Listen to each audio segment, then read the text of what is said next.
On l'a évoqué, on vit un tournant majeur dans le domaine du bâtiment tertiaire avec des exigences réglementaires, des rapports RSE à fournir, tout un tas d'obligations qui viennent s'ajouter à tout ce qu'on a déjà à s'occuper, piloter, exploiter, déjà beaucoup de choses dans le bâtiment. Et maintenant, on doit vraiment mieux comprendre et agir pour baisser et notamment le mettre en conformité. Donc on parle souvent de la data, de l'IA, de plateformes, mais ce qui est important, c'est que on part d'un point de départ qui est souvent assez bas, où on n'a pas forcément de mesures, on n'a pas forcément d'informations dans les bâtiments. Et pourtant, voilà, on peut parler, comme je dis, de plateformes, on peut mettre tout ce qu'on veut en termes d'IA, mais il y a un moment, il faut de la donnée. Il faut être capable d'aller générer la donnée du terrain et donc de comprendre, on en parlait, on a des factures énergétiques par exemple, mais comment on fait pour aller au-delà de cette facture et donc d'avoir une vision de où vont les flux énergétiques par exemple dans un bâtiment et qu'est-ce qu'il va falloir, comme Nicolas a dit, prioriser et comprendre où vont les flux. Donc voilà, donc quelque chose qui est important déjà, c'est le terrain, notamment aussi les gens, les êtres humains, les capteurs, les actionneurs, les équipements techniques. Il ne faut pas, voilà, faut pas les oublier parce que c'est de là que part tout. Et c'est une particularité, on verra dans la démarche e-Watch, c'est de partir du terrain, de bien comprendre le bâtiment parce qu'à un moment, il va falloir agir dessus et on ne peut pas le faire en étant loin et très loin du terrain. Donc c'est ce qu'on dit, la donnée, elle n'est pas dans le cloud, mais elle naît sur le terrain.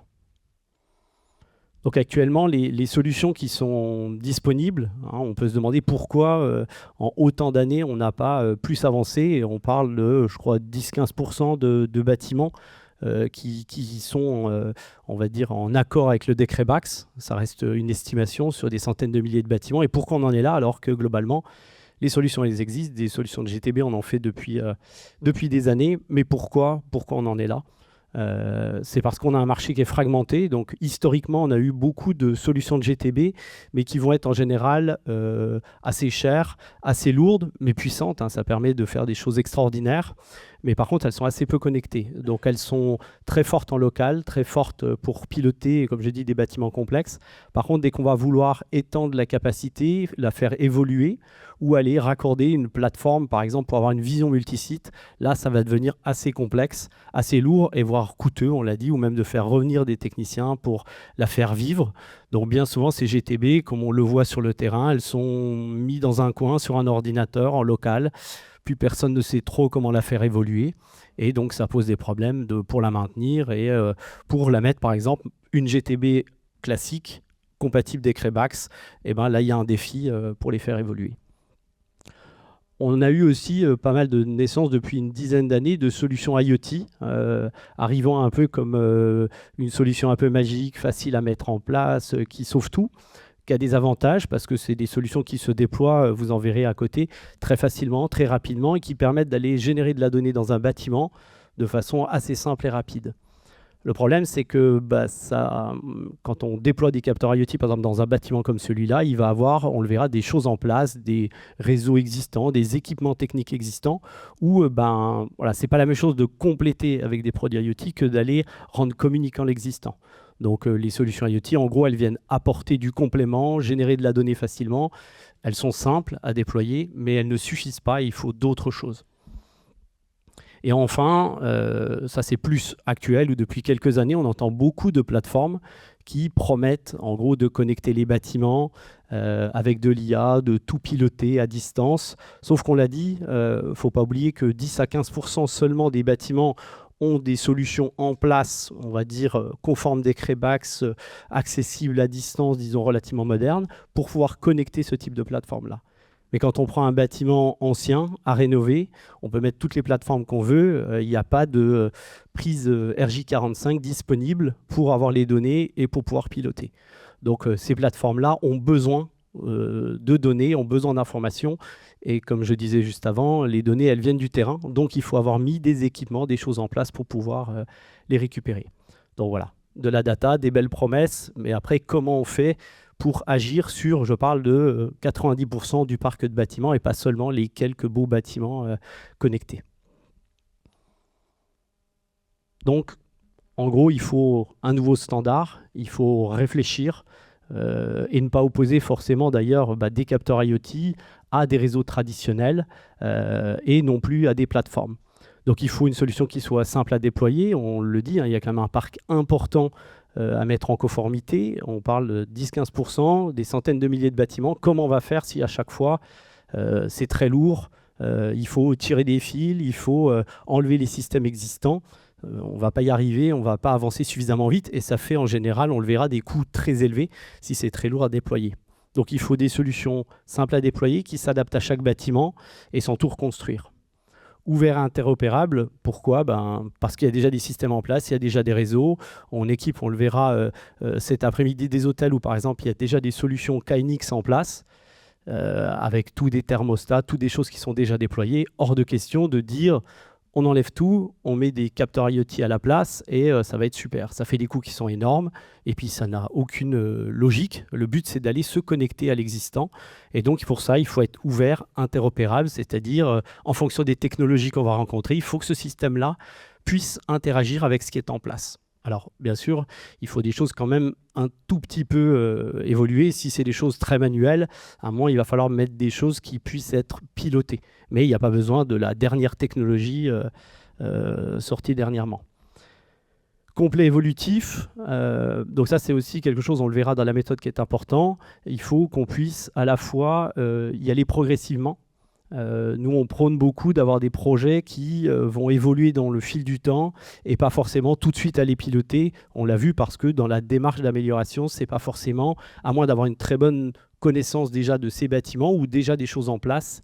Si on part vraiment de zéro, le but c'est d'y aller progressivement pour comprendre les flux, comprendre ce qu'on va piloter et définir des priorités. Donc globalement, voilà, le bâtiment intelligent ne se dégrade pas, il s'orchestre, c'est-à-dire il faut une réflexion. Donc notamment en se faisant accompagner par des sociétés comme Manergy qui vont prendre un peu de recul et regarder cette démarche et d'aller dans une démarche stratégique et cohérente. Donc c'est pour ça que chez eWatch, on a donc développé le HBS, qui veut dire Hybrid Building System, et qui est en fait le cœur technologique du bâtiment intelligent, qui est une architecture qui connecte les différents équipements et qui va travailler sur plusieurs aspects, on le verra, du bâtiment, c'est-à-dire la partie énergétique, la partie maintenance, la partie supervision, alerte, le côté multisite. Donc on a pris les différents, on va dire, postes importants autour d'un bâtiment qu'on a concentrés dans une solution. Donc ce HBS, il est composé de 3 briques principales. Alors je vais essayer de ne pas trop être technique, mais on va avoir 3 grandes familles dans cette solution-là, 3 grandes briques technologiques que je vais détailler juste après, que vous aurez aussi l'occasion de pouvoir découvrir donc, sur les différentes zones de démonstration qui sont organisées par typologie d'intérêt et sur lesquelles on va retrouver donc, ces 3 briques technologiques. La partie produits IoT, donc, qui sont des capteurs qui vont permettre de générer, donc des capteurs et des actionneurs qui vont permettre donc, de générer la donnée de venir du terrain. Donc c'est ce que je disais, parce que c'est un gros avantage, c'est que ça va permettre en gros de compléter le bâtiment par ce qu'il n'a pas.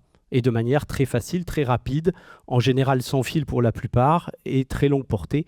On pourra après vous expliquer dans les zones de démonstration les technologies utilisées.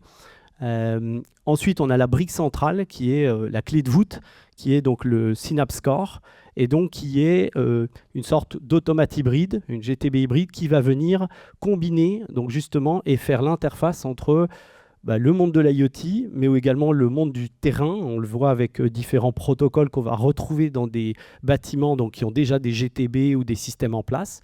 Donc ce produit-là va pouvoir à la fois communiquer avec l'existant, mais pouvoir étendre ses capacités très facilement avec des solutions IoT communicantes. Et de l'autre côté, il va faire le lien donc, avec la plateforme eWatch Cloud qui, elle, va permettre d'avoir une vision à 360 degrés du bâtiment. Donc, toute cette solution donc, qui est présentée là, donc le HBS, sont des solutions qu'on développe depuis 10 ans chez eWatch, donc avec une particularité par rapport à d'autres acteurs, c'est qu'on maîtrise donc, toute la R&D en interne, ce qui nous permet de pouvoir proposer justement 3 briques qui se coordonnent et qui s'enchaînent très très bien. Là où on va trouver des acteurs en général qui vont développer la partie centrale, développer des plateformes, développer des capteurs, et il y a les réseaux existants. Il va falloir essayer de mettre en musique toutes ces briques-là, et c'est là où souvent il y a quelques problématiques, parce que justement la cohérence est dure à avoir. Là, chez eWatch, on a donc une équipe d'ingénieurs, il y en a quelques-uns qui sont parmi nous que vous pourrez rencontrer juste à côté, développent ces produits, donc ce qui permet qu'il y ait cette communication et cette fluidité. On peut poser un produit, le scanner avec son smartphone et ça va créer automatiquement dans la plateforme les tableaux de bord. Donc c'est pour montrer qu'on est capable de faire tout le chemin de manière très facile. Donc en 10 ans, on a fait donc de développement de produits toute une gamme de solutions, comme je dis, que vous pourrez trouver à côté, pour faire par exemple le Squid avec du sous-comptage électrique qui va vous permettre, donc on va le mettre dans un tableau et on va avoir un tableau électrique connecté et analyser, visualiser comment les flux énergétiques vont et quelle est la priorité. Par exemple, si on prend le pré-catalan, on va aller dans le tableau électrique principal, on va mettre ces produits-là et analyser les flux et définir des priorités, voir est-ce que c'est effectivement le chauffage qui représente 30-40%, est-ce que c'est l'éclairage, est-ce que ça fonctionne la nuit, le jour, en présent. Donc ça va vraiment permettre d'avoir une visualisation des flux et de pouvoir ensuite, on le verra, agir dessus. On a toute une gamme ambiance qui sont des capteurs là pour tout ce qui est qualité de l'air, on en parlait, la température, à combien on chauffe, mesurer le CO2, la présence. Donc la présence, on le verra, qui va permettre, par exemple, d'adapter le pilotage de la consommation en fonction de la présence dans une salle. Donc ça permet d'aller vraiment d'une très bonne granularité. Mais voilà, mais on n'est pas obligé de déployer ces capteurs-là. On va choisir en fonction de ce qui est pertinent et des économies qu'on veut avoir. On va avoir après toute une gamme de capteurs de température, d'alerte et plein d'autres qui vont permettre là dans des chaufferies, pour aller, on va dire, connecter des équipements techniques pour par exemple surveiller des températures de ballons d'eau chaude, des voyants d'alerte et tout remonter sur la plateforme. Donc toute une partie de captation de la donnée. Et on va aussi également avoir, donc c'est là où eWatch, on veut cette ouverture-là, donc on développe des produits quand il nous semble pertinent, quand il nous semble qu'on ne trouve pas sur le marché, en gros, la solution technique adaptée. Mais on va également intégrer des solutions tierces, toujours par contre avec la même philosophie de ce qu'on développe chez eWatch, c'est-à-dire en faisant attention à ce que ça s'intègre, que ce soit simple, facile et avec un niveau de qualité, vu qu'on fabrique nos produits en France. Donc, quand on intègre des produits d'autres fabricants, on les teste et on fait attention que ça réponde bien à nos exigences en termes de qualité. Et on va pouvoir piloter donc avec des actionneurs, des systèmes VRV, des radiateurs à eau chaude, des radiateurs avec du fil pilote, tout un tas de solutions. Donc, mesurer pour comprendre et on a toute une gamme de solutions pour piloter, pour agir. Donc la brique centrale, donc on a vu les capteurs IoT pour générer et piloter.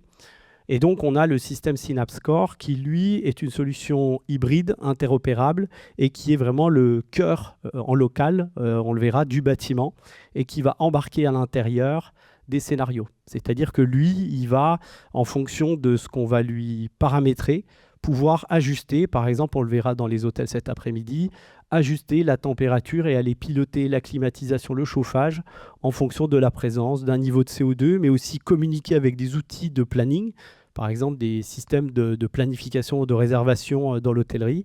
Ce produit-là va communiquer avec et adapter en fonction justement de la présence dans la chambre. Donc on l'a dit, il faut que ce soit interopérable. Donc le produit permet de communiquer avec différents protocoles qu'on va retrouver dans un bâtiment, donc du Modbus, du BACnet, du KNX. Voilà, ça vous dit peut-être pas tous, mais c'est des choses qu'on va, en gros, le bâtiment a vécu, on a équipé des systèmes, on a mis en place des solutions techniques, et ben le Synapse Core va pouvoir récupérer et piloter les équipements déjà en place.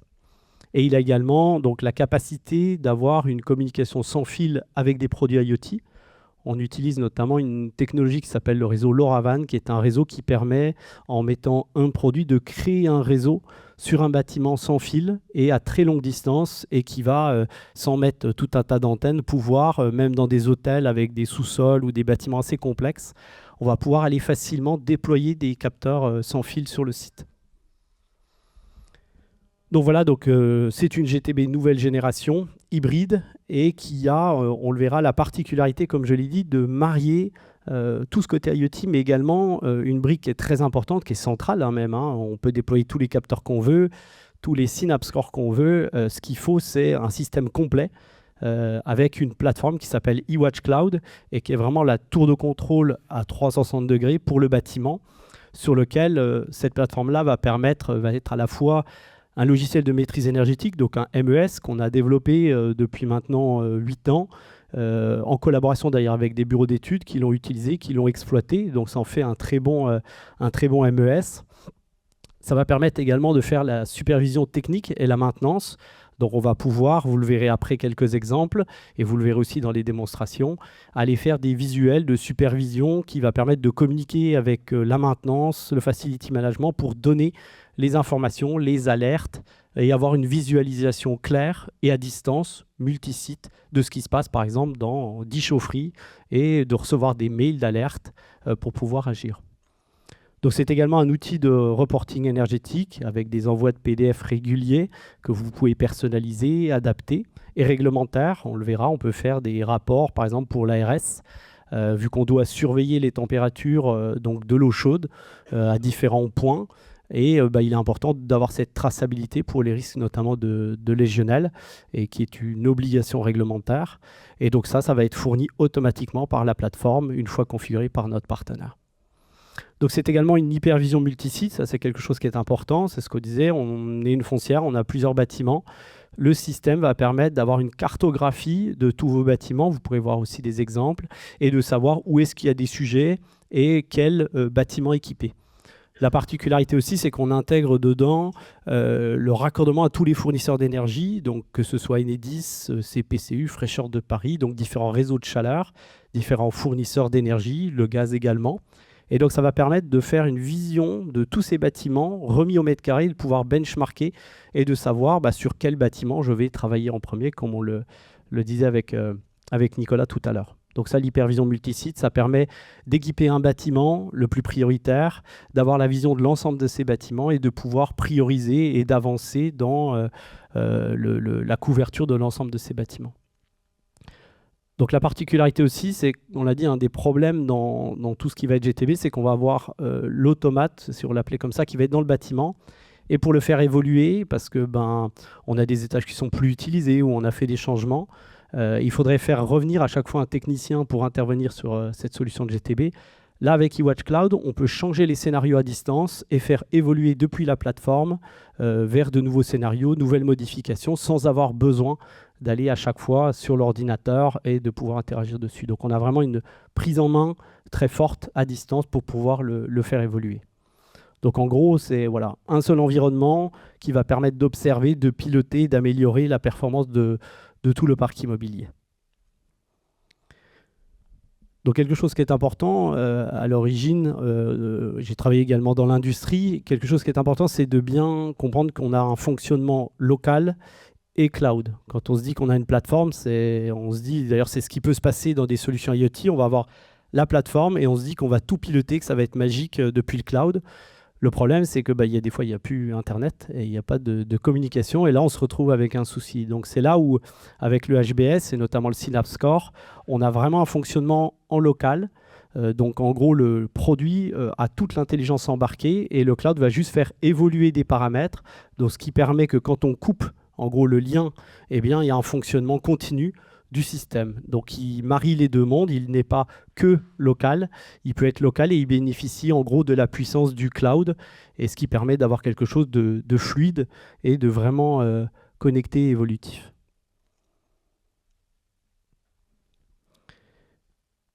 Donc après, ça couvre différents aspects, cette plateforme. Donc là, je vous ai mis quelques vues, exemples pour vous représenter, mais vous aurez vraiment en détail, vous pourrez agir dessus et demander qu'on vous montre. Mais ça vous montre des exemples de visualisation et de diagrammes de flux, par exemple, là-bas, pour comprendre où vont dans un bâtiment les différents flux énergétiques sur la partie climatisation, par étage, et d'avoir des visualisations plus ou moins précises et plus ou moins avancées. Donc on va avoir des choses très visuelles, alors qu'ils ne sont pas forcément, ça peut paraître un peu lourd vu qu'on peut aller dans le détail, donc on peut avoir un niveau de vision qui est vraiment léger, mais on peut également aller beaucoup plus dans la finesse, ou par exemple sur cette coupe qui est en bas, on peut analyser à la minute et comprendre à quelle heure s'allume par exemple une CTA, à quelle heure elle se coupe, est-ce qu'elle fonctionne en permanence, parce qu'il y a des fois on pense que tous les systèmes sont bien pilotés.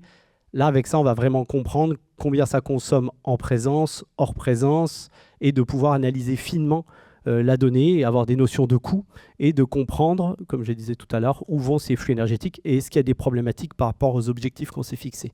Donc c'est eWatch Cloud, une très bonne plateforme pour la partie maîtrise énergétique et le suivi en temps réel. Donc un des autres aspects, c'est la maintenance donc, des équipements.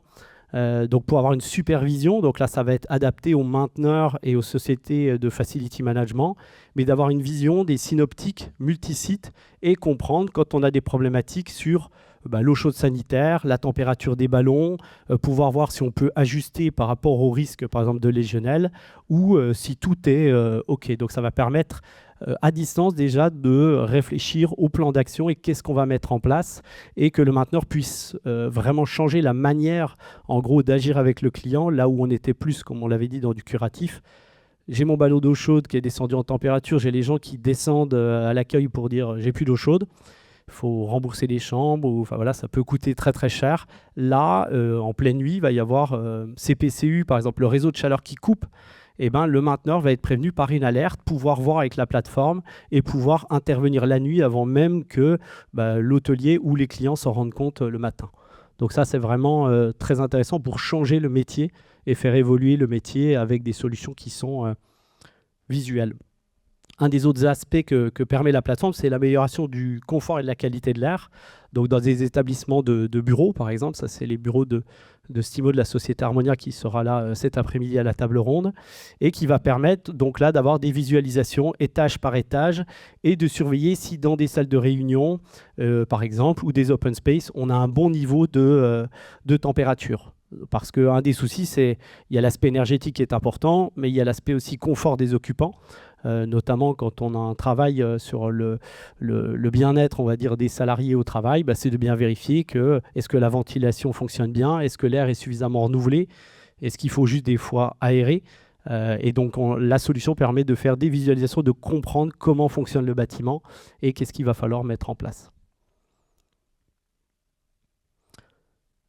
Enfin, donc un des aspects qui est, on va dire, l'aspect principal autour de la GTB, ça va être le pilotage donc, des installations CVC, donc chauffage, climatisation, chambre par chambre, et de pouvoir vérifier donc, les températures, mettre des températures cibles en fonction des occupations, de la présence dans des pièces, et en communication avec différentes zones et avec un PMS, donc le Planning Management System d'un hôtel, c'est-à-dire est-ce qu'il y a un check-in, est-ce qu'il y a une chambre qui a été réservée, et donc avant que la personne rentre dans la chambre, on va déjà la mettre en température cible, et après on va même contrôler par rapport à une éco-cible quelle température on doit mettre et jusqu'où on accepte d'aller.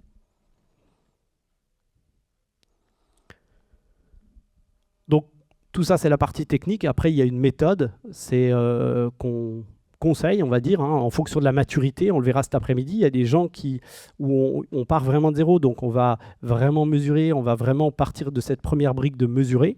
Mais il y a des fois où on a une maturité plus avancée. Il y a déjà des choses qui ont été mises en place, il y a déjà du sous-comptage, il y a déjà de la mesure, où là, on peut aller beaucoup plus directement, par exemple, à la phase 2. Mais globalement, le but, c'est identifier, comprendre où vont les flux énergétiques et donc fiabiliser cette donnée terrain. Ça ne sert à rien non plus dans la philosophie de déployer énormément tout de suite. En général, on va commencer par raccorder le compteur Enedis, ensuite mettre quelques sous-compteurs pour comprendre où vont les grandes masses. Et une fois qu'on a ces grandes masses-là, on va encore descendre d'un cran et redéployer parce que c'est ce que permet l'IoT, justement les capteurs IoT, c'est cette évolutivité. Donc on peut commencer par mettre un produit et si ça représente par exemple 40% de la consommation telle zone du bâtiment, eh ben, on va compléter dans un deuxième temps. Mais l'idée c'est d'y aller top-down et progressivement et pas de tout équiper, même si voilà, financièrement pour nous ça pourrait être intéressant, mais ce n'est pas la bonne démarche parce qu'il faut d'abord fiabiliser la donnée et ne pas déployer des choses à l'aveugle. Donc vraiment mesurer pour comprendre. Ensuite, il va falloir piloter pour agir. Donc, c'est une fois qu'on a compris où allaient ces masses et quelles étaient les problématiques de fonctionnement, on va commencer à mettre en place des scénarios, donc en accord justement avec le partenaire ou le client, pour coordonner, synchroniser les différents équipements et les faire fonctionner correctement. Quelque chose qui est important aussi, on pense souvent qu'il faut mettre grosse GTB en place pour agir, pour piloter, mais il y a des fois où même nous, on va juste mettre la partie mesure et en fait, on va se rendre compte que la consommation n'est pas non plus monstrueuse, le ROI n'est pas là, mais par contre, il y a déjà des équipements en place qu'on peut déjà aller optimiser, mettre des plannings, des petites horloges programmables, des choses très simples qui vont permettre d'avoir un niveau d'optimisation qui est peut-être suffisant pour l'usage. Donc, il n'y a pas forcément besoin de dépenser des sommes extraordinaires. Donc, on va regarder avec le client qu'est-ce qui est le partenaire, qu'est-ce qui est le plus pertinent. Mais on va y aller vraiment step by step et en regardant à chaque fois le ROI, s'il y a un ROI sur les différents sujets à traiter. Et donc après, il y a des gens qui nous disent, mais c'est bien, une fois que j'ai mis ça, je peux l'enlever. Et puis, comme ça, je peux le mettre ailleurs. Après, ce qui est important, c'est qu'il faut améliorer dans le temps. Et d'ailleurs, je crois que c'est une demande dans le cadre du décret Bax, d'avoir un suivi régulier de ces systèmes-là, parce qu'on s'est rendu compte que quand on met en place des GTB, des systèmes d'optimisation, si on enlève après la vérification de la mesure, il y a des dérives, on force des choses et on repart avec des consommations qui sont importantes. Donc, il est important pour garder la performance de rester dans le temps et de continuer de faire aussi d'ailleurs de dédier les gens pour cette surveillance-là. C'est pas on met des capteurs tout seul, ça fait pas grand-chose. Une plateforme non plus, si personne ne s'en sert, personne ne regarde, personne n'a de rapport. Donc il est important, comme Nicolas l'a dit, de mettre en place des responsabilités, des responsables pour être en charge de ce suivi opérationnel. Donc en gros, ce qu'il faut, c'est ça, c'est une démarche fluide, sans rupture, où chaque étape renforce la cohérence et la maîtrise du bâtiment.